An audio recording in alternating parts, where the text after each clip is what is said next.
పంకజం. నమస్కారం. తొలి పూజలు అందుకునే విఘ్న నాయకుడు వినాయకుడి పూజకు ఎంతో ప్రాముఖ్యత ఉంది. వినాయక వ్రత విశిష్ట పూజలో వాడే పత్రి ప్రాముఖ్యతను వివరించేందుకు మనతో పాటు ఉన్నారు ప్రముఖ ఆచార్యులు సివిబి సుబ్రహ్మణ్యం గారు ఉన్నారు. ప్రస్తుతం మన స్టూడియోలో ఆయన ఉన్నారు. మరి ఆయన అడిగి వినాయక వ్రత విశిష్టత అదేవిధంగా పూజా విధానానికి సంబంధించిన వివరాలు అడిగి తెలుసుకుందాం. నమస్కారం గురువు గారు. ముందుగా మీకు వినాయక చవితి శుభాకాంక్షలు అండి. శుభాకాంక్షలు, ప్రేక్షకులందరికీ శుభాకాంక్షలు. గురువు గారు, వినాయక చవితి అనేది మన ప్రతి ఒక్కరు కూడా, హిందూ అన్న ప్రతి ఒక్కరు కూడా ఎంతో భక్తి శ్రద్ధలతో జరుపుకునేటువంటి అద్భుతమైన పండుగ. మరి ఈ పండుగ వ్రత విశిష్టతను అదేవిధంగా పత్రి ప్రాముఖ్యతను తెలుసుకునే ముందుగా ఈ యొక్క కార్యక్రమాన్ని ఒక మంచి శ్లోకంతో ప్రారంభిద్దామండి. గజానన పద్మార్కం గజానన మహర్నిశం అనేకదంతం భక్తానాం ఏకదంతముపాస్మహే. నిజంగా అద్భుతమైన శ్లోకం అండి. అండ్ ఈ రోజు కనుక మనం చూసినట్లయితే వినాయక చవితి, జనరల్ గా మనం చవితి అనేటువంటి ఆ పేరుని ఎక్కువ మంది కూడా అది ఒక కీడుకి సంబంధించినట్లుగా మనం భావిస్తూ ఉంటాం. కానీ విజ్ఞానాలు తొలగించేటువంటి వినాయకుడి యొక్క పండుగను మనం చవితి రోజే చేసుకుంటూ ఉంటాం. మరి ఆ విశిష్టతకు సంబంధించి పురాణ పరంగా ఎందుకండి అలా? అంటే ఈ చవితికి గణపతి అధిపతి కావడం వలన మనకు మామూలుగా ఏదైనా దేవతా ప్రతిష్ఠ మొదలైనటువంటివి చేయడానికి చవితిని పెద్దగా స్వీకరించరు. కానీ గణపతి ప్రతిష్ఠ చేయడానికి చవితినే ప్రత్యేకించి స్వీకరిస్తారు. అందుకని ఆ గణపతికి సంబంధించిన తిథి కావడం వలన ఆ రూపంలో అది విశిష్టమైనది. అండ్ ఈ వినాయక చవితి ప్రాముఖ్యత ఏంటండి అసలు? వినాయక చవితి గణపతి యొక్క పుట్టినరోజుగా మనం భావన చేస్తాం. ఇక్కడ ప్రతి పండగకి మన భారతీయమైన విధానంలో ఖగోళంలో ఒక నిదర్శనం కనిపిస్తుంది. ఆ కారణంగా ఈరోజు వినాయక మండలం అనేటువంటి దాన్ని మనం ఆకాశంలో చూడవచ్చు. అంత క్రితం వరకు కనిపించేది ఆ రోజు కనిపిస్తుంది అన్నమాట. అలాగా మనకు ఈ పండగలకు ఖగోళానికి ఒక అనుబంధం. ప్రతి పండగకి, ఉదాహరణకి మకర సంక్రాంతి ఉందనుకోండి, మకర రాశిలో సూర్యుడు ప్రవేశించటం అనేది ప్రత్యక్షంగా కనిపించాలి. అందుకని మన పండగలన్నీ కూడా అలా ఆకాశంలో అనుబంధం కలిగినవే. అండ్ గురూజీ, ఇక్కడ మనం చూసినట్లయితే వినాయక చవితి పండుగను మనం 9 రోజులు జరుపుకుంటాం. ఇప్పుడు అమ్మవారి యొక్క శరన్నవరాత్రులు మనం చేసినట్లే మరి ఆ వినాయకునికి కూడా మనము 9 రోజులు చేస్తాం. మరి దీనికి సంబంధించి ఏమైనా పురాణ కథలు కానీ ఏమైనా ప్రాచుర్యంలో ఉన్నాయంటారు? అది మనకు సంబంధం ఏమిటంటే 9 అనేటువంటిది వ్యక్తి యొక్క పరిణతికి సంబంధించినది. ఆ కారణంగా 9 మాసములు గర్భస్థ శిశువుగా ఉండి 10వ మాసంలో ప్రత్యక్షం అవుతున్నాడు. అదే రూపంలో మనకు ఈ 9 సంఖ్యలు కనుక మనం చూచినట్లయితే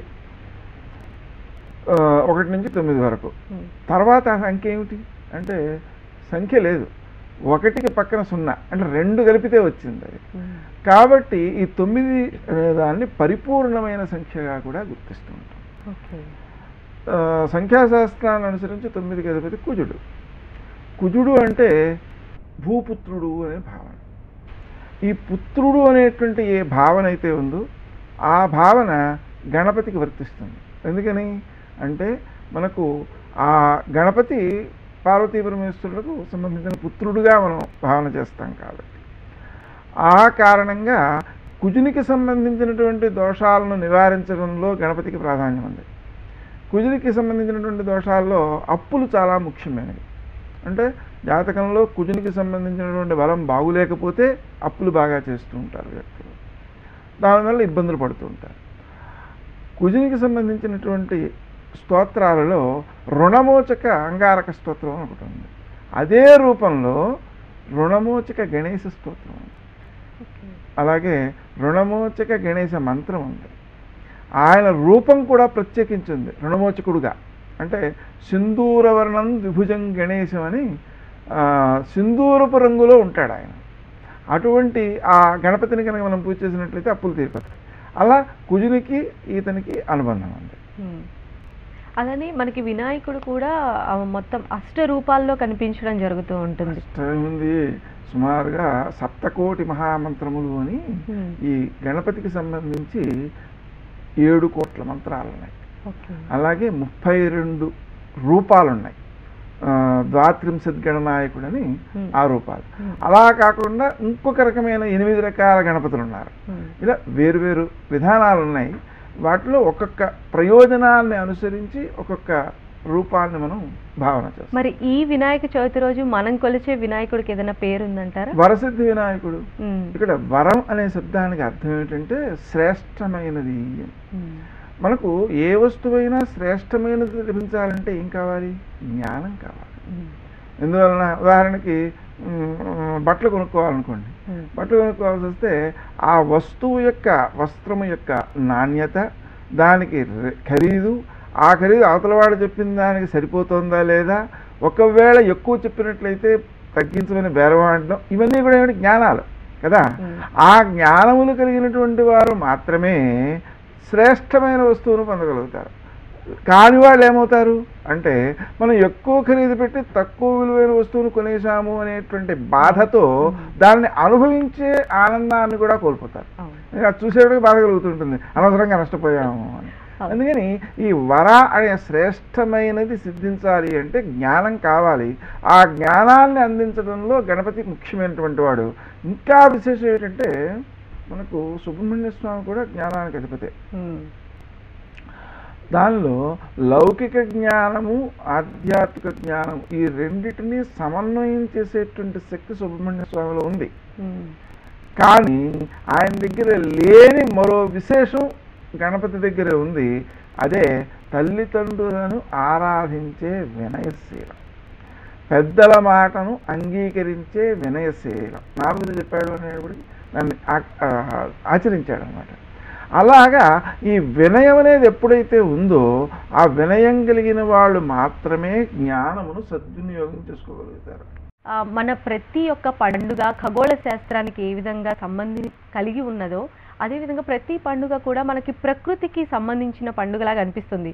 ముఖ్యంగా వినాయక చవితి అనగానే మనము 21 పత్రాలతో ఆ యొక్క స్వామివారిని ఖచ్చితంగా పూజించడం అనేది జరుగుతుంది. మరి ఆ 21 పత్రాలు ఏంటి, వాటి యొక్క విశిష్టత ఏంటి తెలియచేయండి. ఉదాహరణకి మాచిపత్రం. మాచిపత్రం అని మనకి అమ్మేవారు క్రితం. ప్రస్తుతం అది దొరకట్లేదు. ఎందుకంటే వాటి ఉత్పత్తి అంటే ఔషధ సంబంధమైనటువంటి వాటి యొక్క ఉత్పత్తి తగ్గిపోయాయి. అంతెందుకు మనం ఇంట్లో కాస్త ఖాళీ ప్రదేశం ఉంటే గల్జేరు మొదలైనవన్నీ పుట్టేవి. ఇప్పుడు మొత్తం అంతా సిమెంట్ చేసేస్తున్నాం, రోడ్లంతా సిమెంట్ చేసేస్తున్నాం. ఇంక ఎక్కడ మొలుస్తాయి అవి? మొలిచే అవకాశం ఎక్కడుంది? ఎక్కడో ఊరి చివరి ఎక్కడో మొలిచిన వాటిని గుర్తుపెట్టే శక్తి ఎక్కడుంటుంది? ప్రకృతితో అనుబంధాన్ని పిల్లలలో కలిగించటానికి ఒక ప్రత్యక్షమైన వరం వంటిది ఈ గణపతి వ్రతం అన్నమాట. నిజానికి పత్రి అనేది మనమే కోసుకోవాలండి. ఎలా కోసుకోగలుగుతాం అంటే, మనకు ప్రస్తుతము కాలానికి అనుగుణంగా ఈ ఉద్యానవనాలు ఉన్నాయి కదా, ఆ ఉద్యానవనాలలో ఈ 21 వృక్షాలను కూడా దట్టంగా పెంచినట్లయితే అటు ప్రకృతి కాపాడబడుతుంది, ప్రకృతితో అనుబంధము ఏర్పడుతుంది, ఆ వృక్ష జాతులతో పిల్లలకు పరిచయము ఏర్పడుతుంది. ఇలాగా అన్నమాట. ఈ మాచిపత్రి అనేటువంటి దాన్ని కనుక మనం కషాయంగాను ఆకుగాను కనీసం వాసన చూడడంగాను దాన్ని స్వీకరించినట్లయితే జలుబు మొదలైనటువంటివి ఎన్నో నివారించబడతాయి. అన్నిటికంటే ముఖ్యంగా రోగ నిరోధక శక్తి పెరుగుతుంది. అలాగే రావి ఆకులు ఉన్నాయి మనకి పూజ చేసేవాడు, అశ్వత్థ పత్రం అని. రావి ఆకుల్ని తినేటువంటి జంతువు ఒకటి ఉంది, ఎక్కువగా తింటుంటుంది, మేక. ఆ మేక ఇచ్చినటువంటి పాలు కూడా ఈ ఔషధాలు తిన్నందువల్ల పాలు కూడా ఎంతో ఆరోగ్యవంతమైనవి. ఎంత ఆరోగ్యవంతమైనవి అంటే, మామూలుగా పాలు మనకి రేట్ ఎలా ఉంటుందండి? కానీ మేక పాలని కనుక మనం ఔషధ గుణాలతో కూడి ఉన్న వాటినిగా వాడినట్లయితే 5,000 రూపాయలు దాటిపోతుంది. అంటే ఎందుకు అంటే వాటి యొక్క ఆ ఔషధ అనారోగ్యవంతులకు కాసిన ఇవ్వడం అన్నమాట. లాగా. కాబట్టి మనకు జంతువులలో ఆ లక్షణం ఉంది. అంటే ఏ మూలికను స్వీకరించినట్లయితే ఏ అనారోగ్యం తొలగిపోతుంది మొదలైనటువంటివి ఉన్నాయన్నమాట. కాబట్టి మనం వాటిని మనం వాడుకోగలుగుతుంటాం. ఇప్పుడు వాకుడు యొక్క ఆకు, ఈ వాకుడు యొక్క ఆకు ఏం చేస్తుంది? శ్లేష్మాలను నివారిస్తుంది.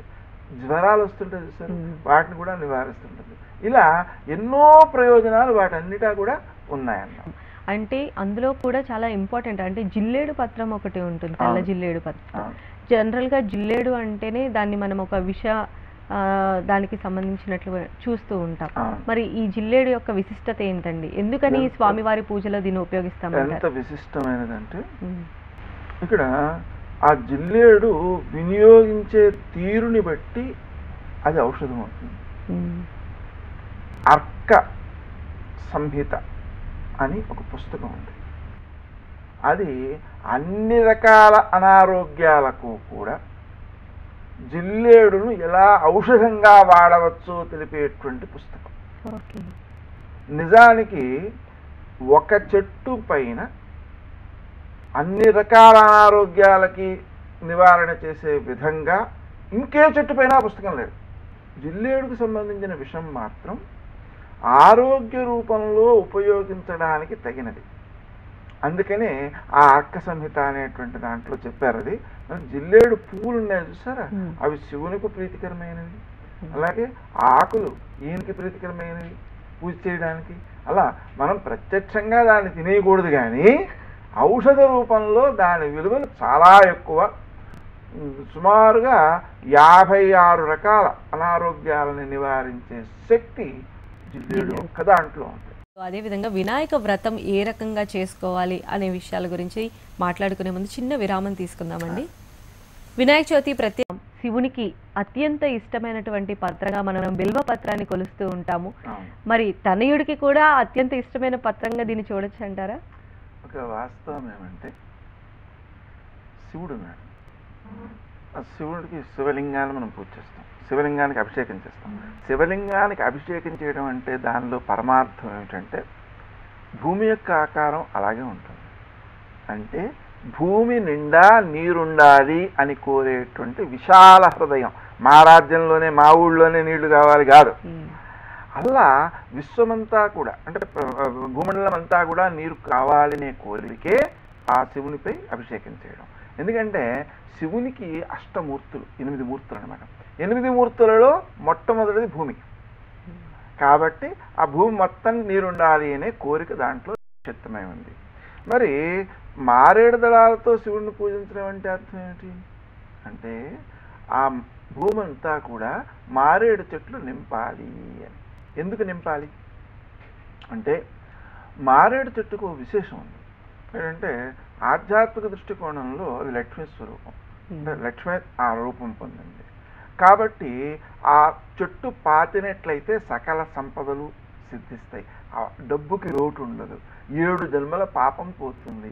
ఇంకా ఆరోగ్యపరంగా చూస్తే కాస్త ఆ మారేడు ఆకుల పొడి రోజు కాస్త తీసుకుంటుంటే షుగర్ వ్యాధి ఉండదు, బీపీ ఉండదు, అలాగే మనకు హార్ట్ ప్రాబ్లం ఉండదు, రక్తశుద్ధి కలుగుతుంది, వ్యక్తికి శరీరంలో మాలిన్యాలను బయటికి గెంటేసే శక్తి పెరుగుతుంది. ఇంకా విశేషించి మారేడు దళాలు తింటూ ఉంటే వాడు అలాగ ఆ పురుషుడు కానీ స్త్రీ కానీ శరీరంలో ముడతలు అవి లేకుండా నిత్య యవ్వనంతో ఉంటారన్నమాట. 78 ఏళ్ళు వచ్చినా కూడా అంతటి విశేషం ఉంది దాంట్లో. అయితే ఈ మారేడు యొక్క విశేషం ఇంకా ఏమిటంటే మామూలుగా తులసి దళం ఉందనుకోండి, 5 రోజుల పాటు పూజ చేయవచ్చు. దాన్ని కడిగి ఒకసారి కోసాక పూజ చేయవచ్చు. పువ్వులు ఉన్నాయనుకోండి, ఈ పూట కోసినవి ఈ పూటే పూజ చేయాలి. మారేడు ఉంది కదా, ఇది నెల రోజుల పాటు పూజ చేయవచ్చు. అంటే అంత విశేషం ఉంది దాంట్లో, జీవశక్తి అంత ఎక్కువ అనమాట. ఎంత అధికము అంటే మామూలుగా మిగిలిన వృక్షాల కంటే 4 రెట్లు ఎక్కువ ప్రాణవాయువుని అందించేటువంటి లక్షణం ఒక 4 చెట్లలో ఉంది. రావి చెట్టు, కానీ రావి చెట్టుని మనం అన్ని చోట్ల వేసుకోలేము. అయితే రావి పత్రి కూడా మనం పూజ చేస్తాం. చెప్పాము ఆల్రెడీ. అయితే ఆ రావి చెట్టుని ఆలయాల్లో వేస్తుంటారు. అలాగే రాత్రి పొగలు కూడా ప్రాణవాయువుని అందించే శక్తి వేపకుంది. బాగుంది. అయితే ఈ దీనికి తులసికి ఉంది, ఏది 4 రెట్లు ఎక్కువ శక్తిని ప్రాణవాయువుని ఇచ్చే శక్తి. మారేడుకుంది. అంటే మారేడు చెట్టుని కనుక మనం వేసినట్లయితే అది ఓజోన్ పొరను కాపాడే లక్షణం కలిగినది. ఈ విషయం శ్రీ సూక్తంలో ఉంది. కాబట్టి మనం వీలైనంతగా ఎక్కువగా మారేడు వెయ్యాలి. మనకి తిరుపతి పేరుంది కదండి, అక్కడ తిరు అనే శబ్దానికి అర్థం శ్రీ. శ్రీశైలం పేరుంది కదా, అక్కడ శ్రీ అనే శబ్దానికి అర్థం మారేడు చెట్టు.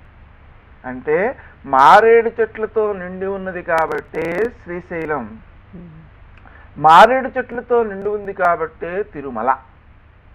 అందుకనే మనం వెంకటేశ్వర స్వామికి శుక్రవారం రోజున మారేడు దళాలతో పూజ చేస్తారు తిరుపతిలో. విశేషం ఏంటంటే మనకి మెట్లు ఎక్కుతుంటే ఆ నామాలు కనిపిస్తాయి.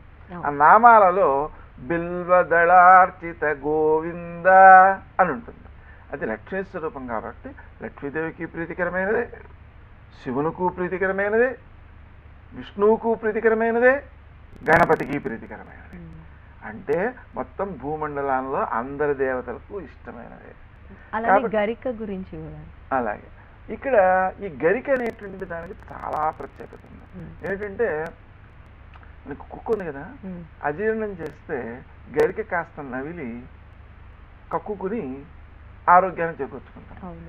అలాగే గరిక 10 రకాల దర్భలలో ఒకటి. దర్భలు 10 రకాలు ఉన్నాయి. దర్భలకి ఎంత పవిత్రత అంటే వారు చెప్తారు, బ్రహ్మగారితో కూడా పుట్టినటువంటి దర్భలు, అవి అంత పవిత్రమైన ఇంకోటి లేవన్నమాట. అటువంటి దర్భలలో ఇదొక దర్భ. కాబట్టి ఈ గరిక అనేటువంటిది ఆరోగ్య రూపంలో చాలా గొప్పది. కాబట్టి అజీర్ణాన్ని తొలగిస్తుంది, జీర్ణశక్తిని పెంచుతుంది అన్నమాట. నిజానికి 90% అనారోగ్యాలకి అజీర్ణమే కారణం. ఎందుకని అవసరం లేనివన్నీ తినేస్తూ తొందరగా అనారోగ్యం తెచ్చుకుంటూ ఉంటాం అన్నమాట. అందుకని ఈ శ్లేష్మం కంఠంలో ఉండడం, అలాగే గుండె బలం రావడం, ఇటువంటి వాటన్నిటికీ కూడా గరిక చాలా మంచిది. 21 దూర్వాయుగ్మములతో పూజ చేసే విధానం కూడా ఉంది. అంటే మామూలుగా 21 పత్రులలో గరిక ఒకటి, దాంతో పాటుగా 21 దూర్వాయుగ్మములు మళ్ళీ విడిగా కూడా చేయాలి. కాబట్టి చాలా ప్రీతికరమైనది గణపతికి. గన్నేరు పత్రం కూడా మనము వినాయక పూజలో ఎక్కువగా ఉపయోగిస్తూ ఉంటాం. మరి ఈ గన్నేరు పత్రం యొక్క ప్రాశస్త్యతను గురించి చెప్పండి. నిజానికి ఈ గన్నేరు పువ్వులు ఎర్రగా ఉంటాయి, కరవీరం అని కూడా అంటుంటారు అనమాట. ఆ పత్రం ఏదైతే ఉందో అది దాన్ని కోసినప్పుడు పాలు కారుతుంటాయి అలాగనమాట. అయితే ఈ గన్నేరు పత్రం అనేటువంటిది ఆయనకి చాలా ప్రీతికరమైనది. మామూలుగా అయితే దాన్ని పశువులు తినేటువంటి వాటిలో వాడరు, కానీ ఔషధ రూపంలో మాత్రం దాన్ని వాడతారు. ఆ ఔషధ రూపంలో వాడడం వల్ల ఎముకలకు అలాగే రక్తానికి శుద్ధి ఏర్పడము, శక్తి ఏర్పడము మొదలైనవి సిద్ధిస్తాయి. నిజానికి అవి మనం ఇప్పుడు పూజలో వాడుతున్నాం తప్ప తింటలేదు కదా. తాత్పర్యం ఏంటంటే దాని నుంచి వచ్చేటువంటి గాలి కూడా వ్యక్తికి ఆరోగ్యాన్ని పెంపొందిస్తుంది, ఆ చెట్టు ముట్టుకోవడం కూడా ఆరోగ్యాన్ని పెంపొందిస్తుంది అని అర్థం. అండ్ గురూజీ, మనము ఈ వావిలాకు కూడా మనము గణపతి పూజలలో వాడుతూ ఉంటాం. 21 పత్రిలో ఒక పత్రిగా దాన్ని కూడా మనము యూజ్ చేస్తున్నాం. మరి ఈ దానిలో ఉన్న విశేషం ఏంటంటే మనకు మామూలుగా ఈ కాలంలో వచ్చే మార్పుల వల్ల ఏ అనారోగ్యాలు సంక్రమిస్తుంటాయో, వైరస్లు అనేటువంటివి, వాటినన్నిటినీ కూడా నిరోధించేటువంటి శక్తి, ముఖ్యంగా రోగనిరోధక శక్తిని పెంచే లక్షణం ఉంది. మనకి మందులలో రోగనిరోధక శక్తిని పెంచే లక్షణం లేకపోయినా ఆహారంలో వీటిని వాడడం వల్ల రోగనిరోధక శక్తి వృద్ధి చెందుతుంది అన్నమాట. వాటి గాలి పీల్చడం కూడా చాలా మంచిది. అండ్ ముఖ్యంగా వినాయక చవితి అనగానే మనము ప్రకృతితో మమేకమై చేస్తూ ఉంటాము. ఈ వినాయక చవితి వ్రతం చేసుకుంటున్నారు, వాళ్ళు ఎలాంటి నియమ నిష్టలు పాటించాలంటారు? ముఖ్యంగా ఉదయకాలం సూర్యోదయానికి ముందే స్నానం చేయాలి. స్నానం చేసి పవిత్రంగా వెళ్ళి పత్రులను తెచ్చుకోవాలి. ఆ తర్వాత గణపతిని ప్రతిమ స్వయంగా మట్టితో చేసుకోవడం ఉత్తమం. కొనుక్కున్నా మట్టిది కొనడం పర్వాలేదు. ఎందుకంటే మీరు గమనించండి, వాళ్ళు మట్టి తీసుకొచ్చేవాడు ఎక్కడి నుంచి తీసుకొస్తారు మనకు తెలుసా? అదే మనమైతే పవిత్రమైన చోట నుంచి తెచ్చుకోగలుగుతాం. అలాగా అన్నమాట. ఆ విధంగా మనం తయారు చేసుకుని మామూలుగా ఈ ఆకులు, మారేడు, మామిడి, అలాగే రావి ఇలాంటి ఆకులతో కొంత అలంకరించుకోవాలి. అవి కూడా ఆయనకి ఇష్టమే కాబట్టి. అలాగే కొన్ని మారేడు కాయలు వీటితో కూడా అలంకరిస్తుంటారు. వెలగపండు చాలా మంచిది. వాటిని అన్నింటిని కూడా మనం అలంకరించుకోవాలి. అలంకరించుకుని మొదట పసుపు గణపతిని పూజ చేయాలి. ఆడ తర్వాత మట్టి గణపతిని పూజ చేయాలి. ఈ పూజ చేసేటప్పుడు 21 పత్రులతో పూజ చేయాలి, 21 దుర్వాయుగములతో పూజ చేయాలి. 21 అనే సంఖ్య ఆయనకి చాలా ఇష్టం. అందుకని 21 అరగుంజీలు తీయాలి, 21 ప్రదక్షిణాలు చేయాలి, 21 ఉండ్రాళ్ళు నివేదన చేయాలి, 21 ఉండ్రాళ్ళు వాయనం ఇవ్వాలి. ఇలా వాటన్నిటిని చేసి చివరిలో మనం ఆ కథ చదువుకోవాలి, గణపతి యొక్క కథ.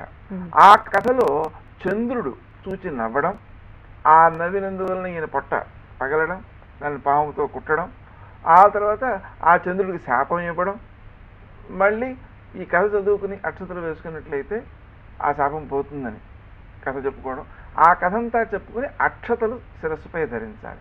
ధరించినట్లయితే మనకు ఆ నీలాపనిందలు వచ్చేటువంటి దోషం ఉండదు. ఒకవేళ వాళ్ళకి కథ చెప్పుకున్న సంతృప్తి కలగలేదు, లేదా చంద్రుడిని చూసేసామనే శంక ఉంది, ఇలాంటి సందర్భాలలో కూడా కథ చెప్పుకోవడానికి పూర్తి అవకాశం లేకున్నా కూడా, లేకపోతే ఒకవేళ చంద్రుడిని చూసినా కూడా సింహ ప్రసేనం అవధీత్ సింహో జాంబవత హత బాలక మారోదీహి తవ ఏష శమంతక. అంటే ఈ శమంతక మణి ఏదైతే ఉందో దాన్ని ప్రసేనుడి మెడలో వేసుకుని అడవిలోకి వెళ్ళాడు. అక్కడ సింహం అని చంపేసింది. అదేదో తినేది అనుకుని అది సింహం దీన్ని పడుకుని పెడుతుంటే జాంబవంతుడు దాన్ని చంపేసి ఆ మణిని ఇంటికి తీసుకెళ్ళాడు. ఇంటి దగ్గర ఈ జాంబవంతుడి కొడుకు చిన్నపిల్లవాడు ఉయ్యాల్లో ఉంటే వాడికి పైన ఆడుకుందుకు కట్టారు. ఆ దాసి ఊపే దాది అనమాట ఏం చేస్తుంది, ఒరే ఏడవకురా నీదేరా ఈ మణి అంటుంది అనమాట. ఈ శ్లోకాన్ని కనుక చదువుకున్నా, ఈ భావాన్ని కనుక స్మరించినా ఆ దోషం పోతుంది.